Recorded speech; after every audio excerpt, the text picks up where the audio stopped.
What's good, y'all? It's your boy, Foot Talk with P, man. Today, um, as y'all know, y'all saw it. Couple corner trades. Gonna talk about. Obviously, John Mechie. We're gonna talk about him. We're gonna talk about some of the NFL action. Josh Allen. Why his win today, I think, doesn't really matter. As I think a lot of y'all should think doesn't really matter. Um, Talk about some other guys. Indiana Jones. We're going to talk about him.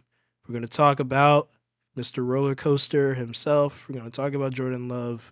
We're going to talk about my preseason Bryce Young prediction. Um, but yeah, I want to start with the first trade, which I think is more monumental. Michael Carter. Now, Michael Carter, I believe he was a part of that 2022 Jets defense that was elite. Talking about Sauce, talking about Quincy Williams, uh, C.J. Mosley when he was healthy on the field, the safeties, um, other Bryce Huff. That's when Bryce Huff made a name for himself. And then you have Michael Carter, DJ Reed on the other side. I'm on the outside. Um, that defense was elite. We all know that offense, Zach Wilson, wasn't it. Um, Now and this season, Michael Carter is not playing too hot. The entire Jets as a whole is not playing too hot. Unfortunately, AG's first season there in New York, and they feel it's best to move on. Give Justin Fields or Tyrod Taylor, whoever the QB is going to be over there, because it's just a hot mess right now with the New York Jets. But that's another discussion. But you move on from him. So now Justin Fields. When Garrett Wilson comes back, you got Garrett Wilson.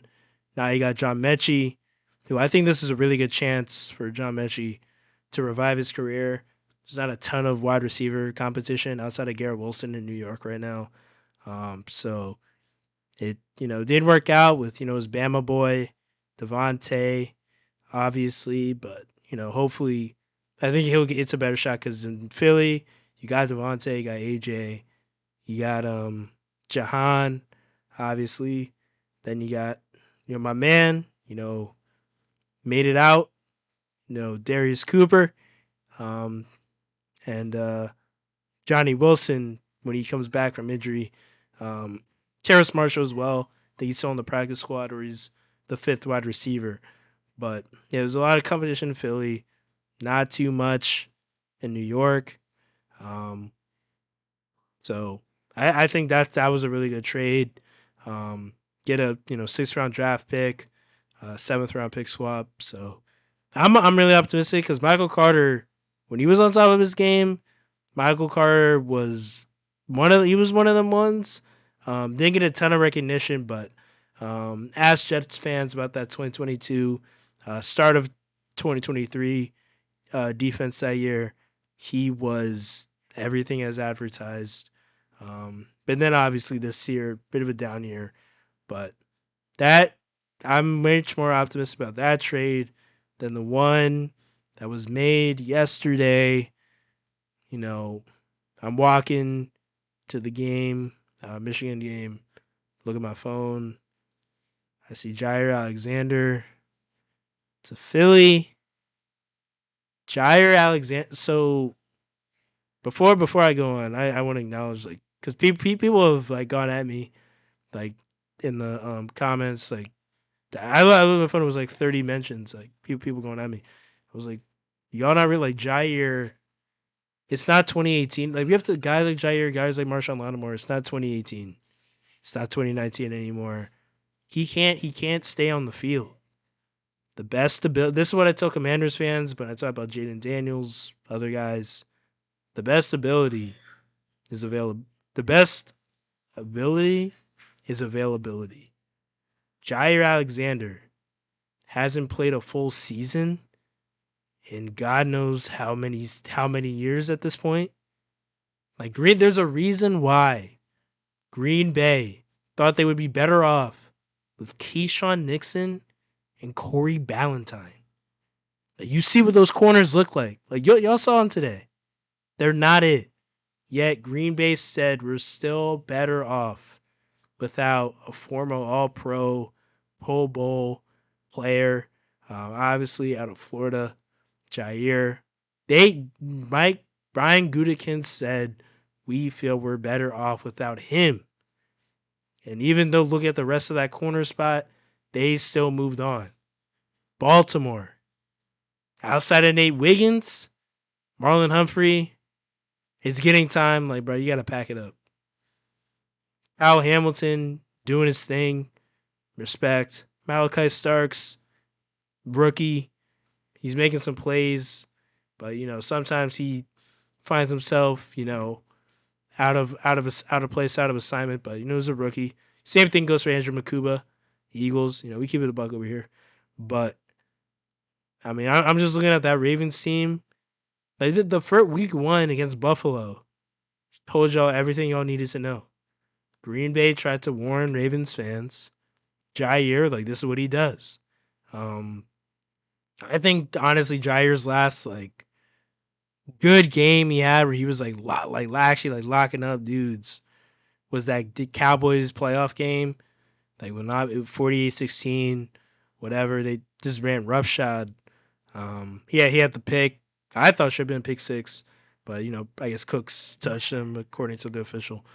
But yeah, like Jaire, like this is what he does. He played only 2 games for Baltimore.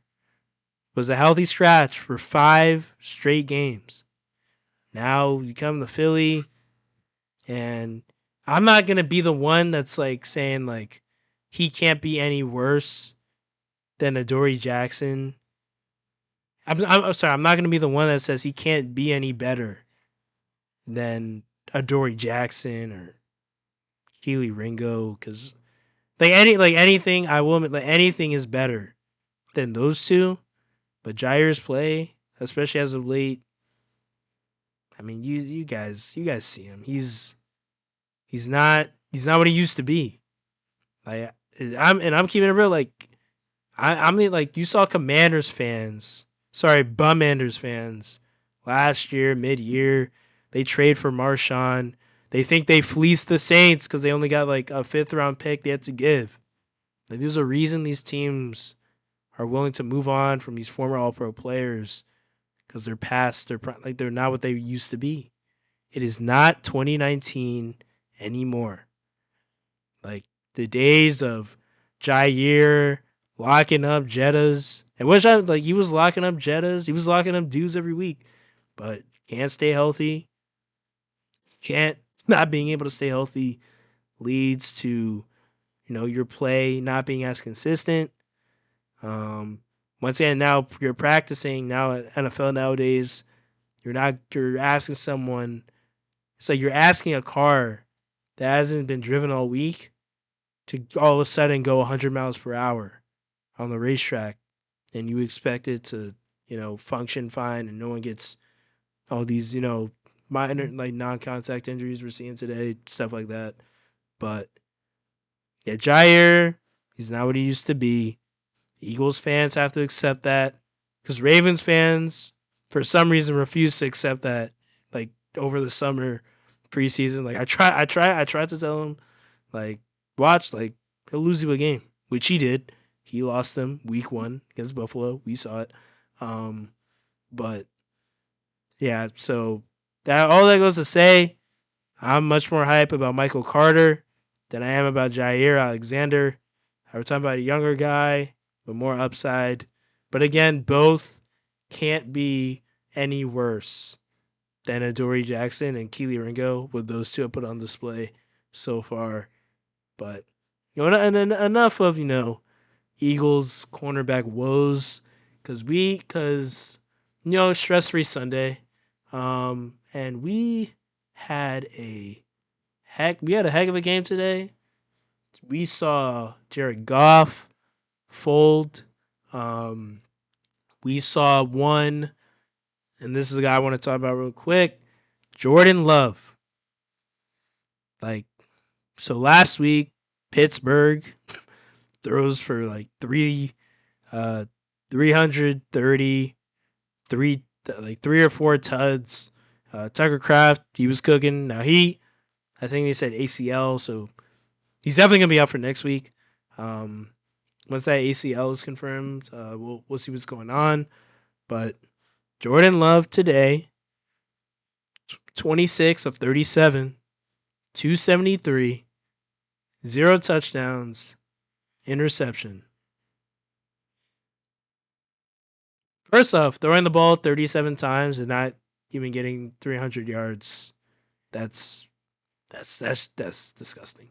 Um, yeah, I mean, you're Packers fan. Like your guy, like they refuse to admit it. Your guy, Jordan Love, is a roller coaster. He'll have 3 touchdowns, perfect pass rating 1 week. The next, he'll have 200 yards, like a 20 QBR, and three interceptions, in which two of them are like, dude, what the hell are you doing? Like, do you know how to play quarterback? But this is what Jordan Love does. Jacobs, yeah, 17 for 87, a tud. Romeo Doubs, 7 for 91. Watson, 2 for 58. But I mean, he spread it around. Um, Kraft obviously only had 2 for 20 because of that injury. But and for some reason Green Bay still refuses. I know once again I know there's a lot of receivers, but none of them have the speed skill set of Matthew Golden. And I know Christian Watson for his size to be able to run a 4.4, or 4.3. Christian Watson is really fast as well, but Matthew Golden 2 for 9. Like going into next week, I'm telling you right now, I am not worried at all about Matthew Golden because we know that what we know now. Well, Coop, I think most likely might be on him. Um, I don't know who plays the slot, but whoever plays the slot, they're gonna be locked down. If it's Dobbs on the outside, if it's Watson on the outside, Quinyanamo Bay, we're taking that away. Um, Obviously, Kraft out. That's a big because Tucker Kraft, top 2, top 3. He's been balling tight end this season. You have him, Dallas Goedert, Trey McBride. Um, after that, take your pick. But Brock Bowers, obviously, if he had not been injured for about I think 3 weeks. But this performance today by Jordan Love, like I mean, you're not winning. You're not winning with this. For the defense to hold as long as they did. I mean, Bryce had 100 yards passing. Like he didn't have his best game, but in the big moment, Jordan Love couldn't get it done. Bryce Young, legacy drive, he got it done, and they shouldn't have even had to do that. Rico Dowdle, dumb of the day award. Like I don't know, like you see the ref is right there. Like you're gonna get the flag. Like I don't know some of these players are thinking nowadays. Like you see the official, but he's taking over RB1. Like to say like bro had 25 for 130, 2 tuds. Chuba Hubbard 5 for 17. So seems Rico Dowdle, he's RB1, but bro, like y'all shouldn't have even had to be doing all that. But I mean, and then Jordan Love on the he should have had 2 interceptions. Adoree Jackson dropped it in the end zone on that 4th down. Could have been a pick six. Should have been a pick six. I'm not I'm Mike Jackson. Should have been a pick six to the house. But yeah, this is what Jordan Love does. And there needs to be a conversation. Like last week, all I heard was Jordan Love, best QB in the NFC, Packers, the best #1 team in the NFC. This is what I was hearing. And now, and hey, real quick, Bryce Young, preseason prediction. You give that boy some talent. I know he didn't have his best game today, but when he absolutely had to have it, he drove his team down the field, game-winning field goal. They won the game. Um, Carolina, like I know Tampa. I don't know what Tampa's record is right now, but if they have 3 losses, then Carolina's only a game back. Um, obviously, um, NFC South is not completely done. I mean, Falcons, they lost today. New England, Parker Romo. This is just a shout out, for my cousin because I know he's probably like fuming right now. I know he's fuming right now. Shout out Z, but Parker Romo, pack your bags. Like it to like. There's times like because I people know like I went at Debo last year when he went after Jake Moody because I was like, bro, you can't be talking if like you're dropping passes and dropping touchdowns, walking touchdowns, and then you're going after the kicker because he's missing stuff. Like, bro, like do your job. But for them, they drove down the field.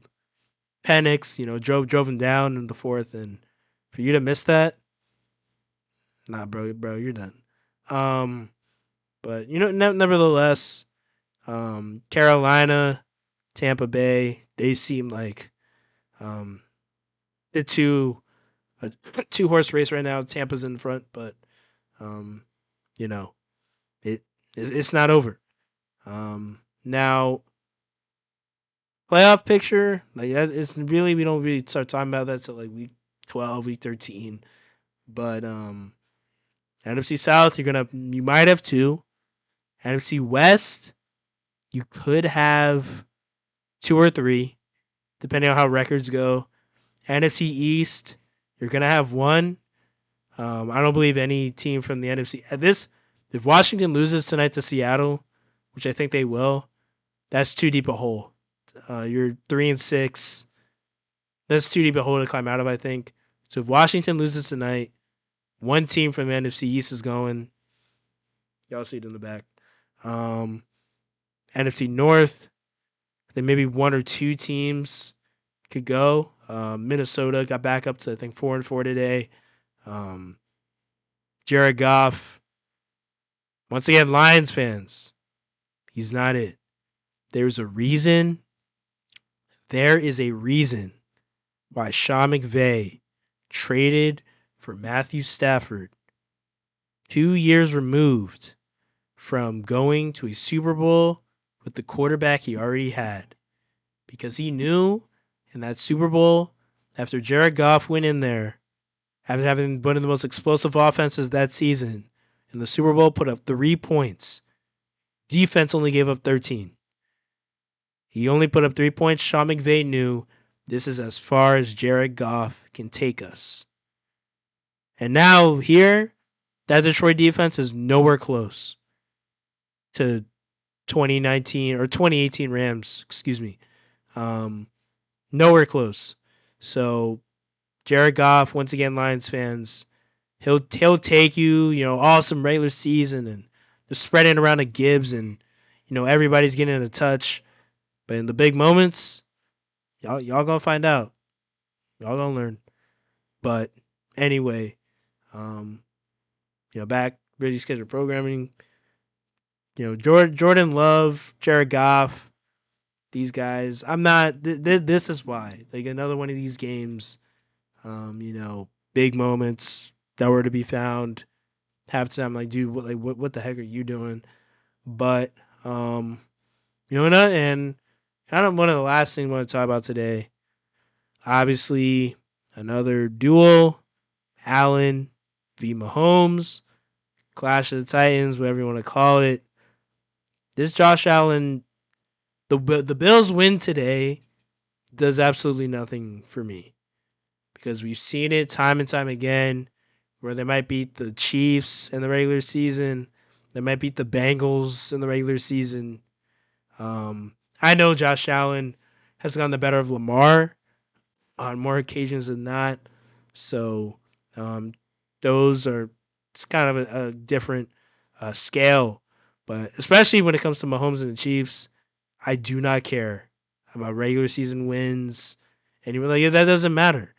Can you do it in the playoffs? Because I've seen, whether it's last year whether it's the year before that, whether it's the year twice removed, although that wasn't entirely on Josh Allen, 13 seconds, defense, we know the whole story.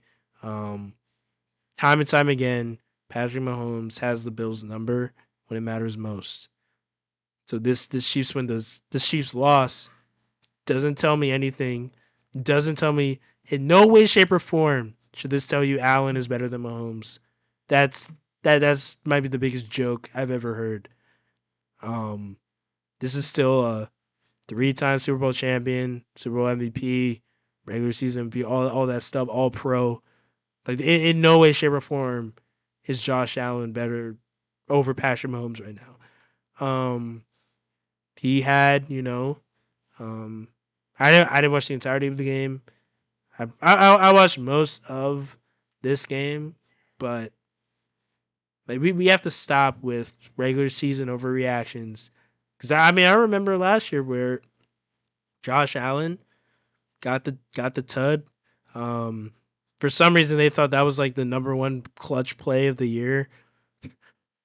Last last year, Tony Romo was like blazing on the call and whatnot. But and then in the playoffs, we saw again Josh Allen come up short yet again against Mahomes in the big moment. Um, so yeah, like the Bills could win 100 regular season games against the Chiefs. I don't care because when it comes down to January and what in weather, because I remember when Bills fans were crying and whining like, well, if Mahomes was in our house, Josh Allen's taking it home. We saw it last year, divisional round. Mahomes, when everybody thought the Chiefs were going to go home in the first round. After that, I think Christmas lost to the Raiders at home, which I mean was pretty embarrassing. Like you lose at home by double digits to Aiden O'Connell, like you deserve to, get flamed. But you go on the road, you beat Josh Allen in his building. You go on the next week to beat Lamar and that number one Ravens defense, that elite Ravens defense. They gave up 3 points after the first quarter. You go in there, you beat them. Then you go to the bowl. Obviously, BTA the Niners. Um, you deserve the respect and benefit of the doubt every single time. And the biggest moments, Patrick Mahomes over Josh Allen. Because I find it for people like, oh yeah, Josh Allen's better than right now. Yet when it's like game for your life, are you taking Patrick Mahomes or are you taking Josh Allen? Anyone who takes Josh Allen, clearly, I guess they don't value their life. That's this one's not a bias. Jalen Hurts and I guess till of recent, no, not recent because he hasn't played, but Joe Shiesty are the only two quarterbacks I would take when going up against Patrick Mahomes. Game for my life. Um, Once again, Hurts has outplayed him. Objective, and once again, this is not bias. These are objective. The facts, the stats. He's outplayed him multiple times. Super Bowl in his building. Multiple times he's outplayed Mahomes. Something that Josh Allen can't say he's ever done in the playoffs. And that 2022 divisional, you want to say outplayed because he had more numbers, sure, but Mahomes still, came back. And even though it's 13 seconds, there's not that many quarterbacks that could have even, made, those throws, all those late fourth down and long throws, conversions. But all that goes to say, when the rubber meets the road, Patrick Mahomes over Josh Allen, Patrick Mahomes over Lamar Jackson, until further notice. And hey, last thing I'm going to say, Seahawks up 14-0, got the ball again in Washington territory. Washington, you're done. You're cooked. Where y'all at? Well, I mean, where y'all at? Because I know preseason, y'all were saying, "Oh, we gonna do this," and Jaden clears Jalen Hurts, and we gonna do this and we gonna do that, and Debo, like, so I got Jaden Daniels, 4 for 6, 36 yards, a pick. Okay, we're mid second quarter, 14-0. Seahawks got the ball. Give me that. Hey man, and Chargers fans, I saw that Justin Herbert pick six. Y'all not fooling me. He's still not it. Y'all can hear me probably. If y'all be tuning in, real supporter. Y'all tune into radio this week. We're gonna talk about it. We're gonna talk about a little more of it all, man. But it's your boy, Food Talk with PA. We always keep it a buck. Always keep it a stack. I'm out, y'all.